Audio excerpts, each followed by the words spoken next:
Hey everyone, Geeky Guys here, and welcome to our December video. Now, Hang on a minute, it's December, we're being really stupid, aren't we? Surely our fans would want a Geeky Guys Christmas video in December and all? I've got an idea. 1, 2, 3. Well, that's better. That's more Christmassy, isn't it? That's better. Yes. Santa hats and Star Wars Christmas. So, welcome to the Geeky Guys Christmas video. Quite a few things to talk about today. We're going to be talking Crisis, Star Wars, Doctors, but first... But first we ought to go back to our trip down to Telford, where we went to the relocated Wales Comic Con, which is normally in Wrexham, but we ended up in Telford, didn't we? It was really nice. It was the first time we'd been there, first time at that con. Yeah. Didn't know what to expect, didn't really look online, did we, about anything? We just kind of went, yeah, we'll go, and off we went. Got tickets and we went. And it was pretty well organised, I thought. I thought the layout was nice. It was. There's a few more different vendors to what we're used to, which was good. So some different stalls. There was quite surprisingly, well, not quite surprisingly, but there was quite a lot of guest stars as well. People signing and photos than I thought. When I first looked at the thing. I mean, if you were a Game of Thrones, Doctor Who, or Star Wars fan, you were covered, wasn't you? Not so much Star Trek, actually. No, pretty much no Star Trek stuff. No guests. I didn't see any merchandise. No, nothing. Nobody even cosplaying. Nobody even a TNG uniform. Which was strange. Next time, that's what we could do. We'll do that. We'll do that. We'll make fly the flag for the Federation. Yes, we will. And they had some nice photo opportunities as well, didn't they? The Gremlins cinema set. Yeah. We had a photo with the hut with Yoda, with his Christmas hat on. Christmas Yoda. Yeah, that was cool. There was 1 or 2 of those actually. Game of Thrones throne was quite popular. Yeah. Quite a lot queuing for that. I think if we had to just say a negative about it, the only negative I could think of was, despite the queuing system for the photographs being quite good, you go into an actual room to do the photos. It's a queue, yeah. The small mini hall, if you like, with a photo thing at one end, and you queue in that room. That was nice, a bit like Vegas. Go to Vegas, to the Las Vegas Star Trek con. That's the way they do it there, and it works quite well. Good way of doing it. The only negative thing was the doors were all close together. So outside that room, to queue to get into that room, they put Matt Smith and David Tennant on at the same time, and it just kind of jammed all that. It's a little bit chaotic, wasn't it? All that area jammed up, and nobody knew who they were queuing for. They should have staggered those 2 photos, I think. Yeah. If they'd done that, that'd have been different better. times of the day. That'd have been better. But yeah, we did live and learn. But we did get to meet David Tennant and Tyler Hoechlin. Yes, we did. Another Superman to add to the list, along with our Brandon Routh and Tom Welling. Yes. But we'll come to David Tennant later. We will. Going from Star Trek to Doctor Who to Star Wars. Yes, Star Wars. Unless you've been hiding, under a rock or in a hut on Dagobah for the last asleep since the 80s, last year, you'll know there's a Star Wars film just come out. Yeah, and we went to watch it yesterday. We did. Yeah. What do you think? I think it's one of those films where you have to process it after you've seen the film, and I think after processing it and comparing it to others, I enjoyed it. I did really like it. I did actually say to somebody last night that actually asked me, okay, you liked it, but did you love it? And it was like, well, it was slightly on the edge of loving it, but I think you're always comparing it against those original films you watched as a kid. Yeah. And it's comparing to I think I could learn to love it, because they put so much into it. J.J. Abrams put loads of Easter eggs in, loads of little things, from cameos to voices. We're not going to give any spoilers away, but there was so much fun stuff in there. Yeah, there was. You have to, like you say, unpack it and process it. Yeah, for the fans, it was very good, wasn't it? I think it's one of those films where you have to watch it more than once. Yeah, I said as soon as we came out, I'd watch it again, and I think that's always a good endorsement for a film if you come out going, I'd actually quite watch that again in a week or so. Despite knowing what the big spoilers are, which we now know. Yeah. So, we didn't guess that, did we? No. So, like Ray's heritage, that kind of thing. Yeah. That is all explained. That's it's very much this film's the end of the Skywalker saga, isn't it? The end of the 9 episodes. Is it? Is it? Well, they're telling us Spoiler it is. Alert. Maybe not. Maybe not. But we'll see what happens, what J.J. Abrams or whoever takes over the Lucasfilm, Disney, Star Wars next. We'll see what they do with it. But Yeah, it was good. Yeah, we came away then thinking we watch it again because we're going to have to watch it again. There were a lot of cool things in there for fans of the original Star Wars films. Yeah, They just going wrapped up back. the new bit quite nicely. Everything was kind of pretty much tightly wrapped up. I like the way that they talked about Leia.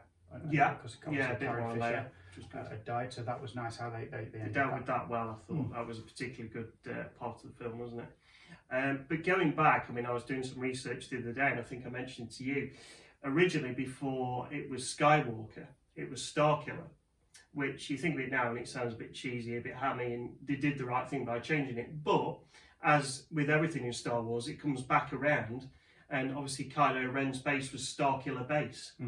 So you tend to find that they have these little things in the history of the franchise that comes back into it. And the fact that, like, we didn't know that lots of actors had actually played Anakin Skywalker in Return of the Jedi. It wasn't just like the one guy. There was David Prowse and obviously lots of others that played it, which is quite interesting. I like it when you're reading something and then you see a little tidbit of information and it's like it was blaringly obvious but you just completely missed it. I love that. And I think that's why this film is a second watch. But yeah, we enjoyed it, didn't we? We really did. It was a nice end. Nice end. Yeah. Some of it a little obvious, some of it a little cheesy, but you know what? Gotta love a little bit of cheese every now and again. Gotta love a bit of cheese every now and again. Yeah. So yeah, I think they're doing well with Star Wars. A quick mention on the Mandalorian. Very popular at the moment, very much on trend. They've done a fantastic job with it. They could have done a lot wrong, but it does feel like the 5-10 years after Return of the Jedi, you know, the feeling of it, the look of it, the casting spot on, and it's nice to see kind of what happens when, you know, an empire falls and another group takes over and how that affects everybody. You don't really think about that, do you? No. You watch a film and it's like, well done, you've defeated the big won. bad. But what's then next? What happens to everybody else now that's got all this debris of this previous regime? Yeah. How did they get out of it? How did they get out of it? And it actually shows that how it affects different groups. Like you've got obviously the criminal gangs, and the fall of the empire affects them. It affects all the financial implications to it as well. It's really, really interesting, and you get to see the Star Wars universe from the other side, not just from the main characters. In Force Awakens, we see obviously that Rey is living inside equipment left behind. Yeah. A lot of the worlds now in where we're at current day Star Wars live their lives based around their livelihoods around what's the word, scavenging from scavenging from previous wars. And, there's a big impact. I like how one thing impacts the next, and they reference that. They don't just sort of wipe the slate clean. It's a new film. No, that's right, and that's nice. Yeah, you kind of get to see the wreckage of previous incursions and wars and bad things happening. So yeah, it's still good. We're still enjoying it. Carry on with the Star Wars. So Telford. Yes, I think we need to go back to Telford again, which we'd be quite happy to do. It was quite a nice little town, surprisingly. But yeah, Wales Comic Con, actually, as much as it was a nice con and go and look round and meet some people, see all our fellow geeky people, look at a few stalls and a few photo ops, it was also the chance for us to pretty much finish our Doctor Who challenge. Almost. When we started the challenge a couple of years ago, and we just said, look, we'll meet all the current Doctors, that was up to Matt Smith. Peter Capaldi at the time. Yeah, well, it was actually 2014. Oh, no, it was, wasn't it? It was longer ago. You've been doing this and spending the money for a lot longer than you thought. Thank you. Yes, it started off with Sylvester McCoy and Sophie Aldred back at MCM Comic Con in 2014. Was that where Matt Smith was the Doctor then, wasn't he? I think. 14. Yes. Yeah, Matt Smith yes, it was, wasn't it? So so it was like let's get all the current living Doctors from Tom Baker onwards, and we finished off our collection up to Peter Capaldi from Tom Baker, with the exception of John Hurt. This weekend it was 10 times better. We finally got David Tennant after running after him at theatres and all sorts and grabbing really rubbish selfies with crowds of people around. We actually got a proper studio photo with him. And he was a really nice guy, wasn't he? He was really He nice. did seem very approachable and friendly. He wasn't sort of above everybody else or anything silly like that. He was chatting with To everyone. be fair, none of them have been really. No, they've all been good people, haven't they?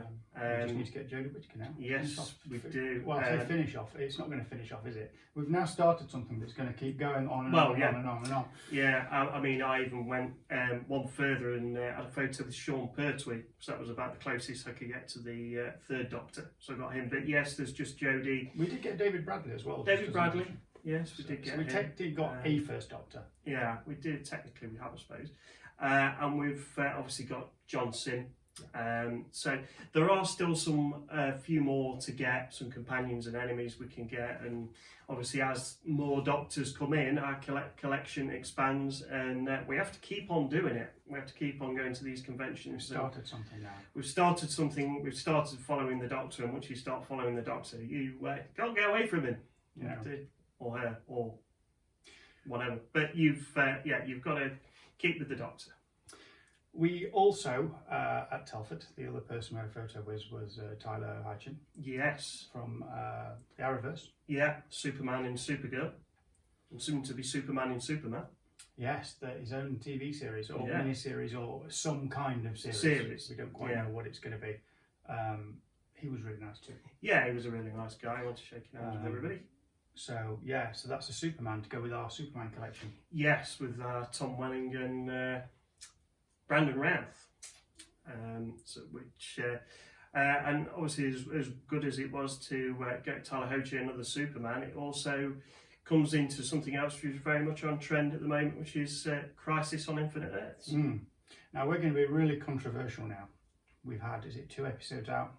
Yeah. We've not watched them. We haven't. We're a bit behind. Well, we're kind of doing it on purpose. We kind of watch them. We want to watch them all together. We want to watch Yeah. one after the other As a until feature. 4, as a feature length. So we'll probably do some tweeting around that when we do it. Yeah, when we eventually watch all of them, all 4 or We'll do that in January. But we'll do that. it's that I'm really looking forward to it. It's the little bits I've seen, and Brendan Routh as the Kingdom Come Superman looks fantastic. Yeah, that's going to be good. It's going to So be. if you've seen it already, you know how good it is probably. But, Yeah. if you haven't seen it already, then we're going to do the system where we wait and watch it all together.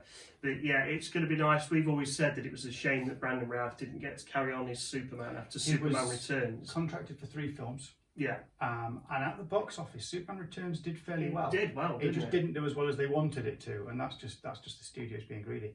But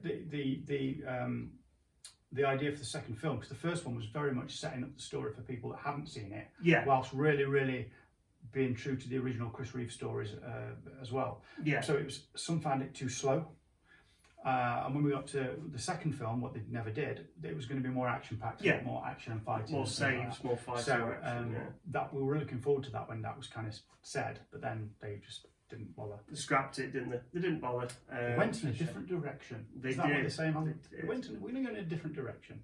Yeah, I mean, we're not going to get into the whole fact of DC TV series and films and what could have been done better and what wasn't good and the rest of that. That's for another video. But we've not got time for that today. We haven't got time for that. But it's going to be nice to see the continuation of that Superman and see Kingdom Come, Brandon Routh Superman. Yeah. And again, I suppose that opens up the TV viewers to the comic book universe a little bit more, because Kingdom Come's a comic book Superman, and it's nice. We were always throughout Superman. You've got this thing of, well, if he's kind of invulnerable and he kind of can live for a long time, we know that. They hit on it in Lois and Clark, and it was kind of like Clark found out that his body would continue to be young for many years after Lois has died, and they kind of touched on that a little, but then you don't really see that anywhere else. And I suppose it's nice to know that we're opening up now to this Superman who is older, a lot older, and he has had people die in his life. Yeah, he's lost people, hasn't he? And what does Superman do when all the people that keep him grounded have gone? Yeah, it'd be an interesting development for the character, then, and see how he deals with it and it goes from there. But I mean, lots of other things are coming up in Crisis as well. Obviously, we've got the universe where you've got Burt Ward as Robin and his Batman's passed away. you've got the Smallville Superman, Tom Welling, coming back into I'm it. so happy he did that. Apparently, I mean, you guys have probably seen it, but it was only just a little small cameo. It was a very small scene, just I think one day filming sort of thing. So Yeah, but I'm quite that'll happy be with that. nice. Nice to see Tom Welling Nice back on the to farm continue there.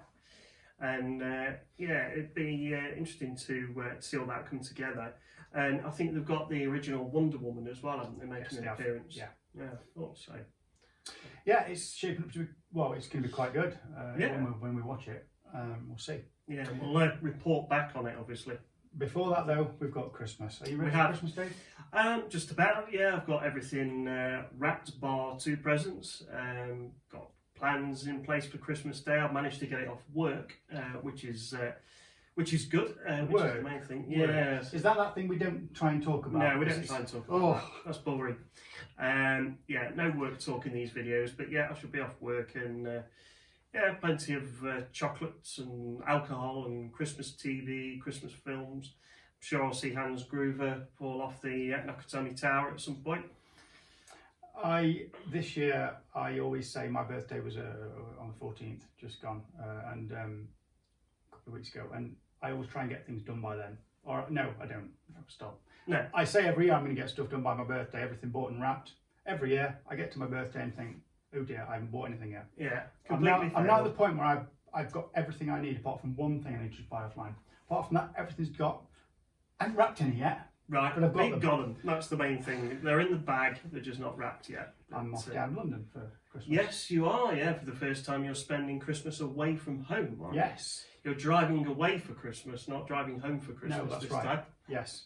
We always do a thing every year where we go to a different house. Myself, my sisters, my parents. So this year I'm not up here at all. Down in London, which would be nice. Yeah, so you should be down in London town experiencing Christmas down there. And as Wilfred Mott would say, London at Christmas. It's not safe. It's not safe. Don't go down there. But yeah, you're going to risk it. I'm going to risk it. And seeing as we're talking about Christmas, we all hope you have a great Christmas. Yeah, a very Merry Christmas and of course a very happy New Year. Absolutely.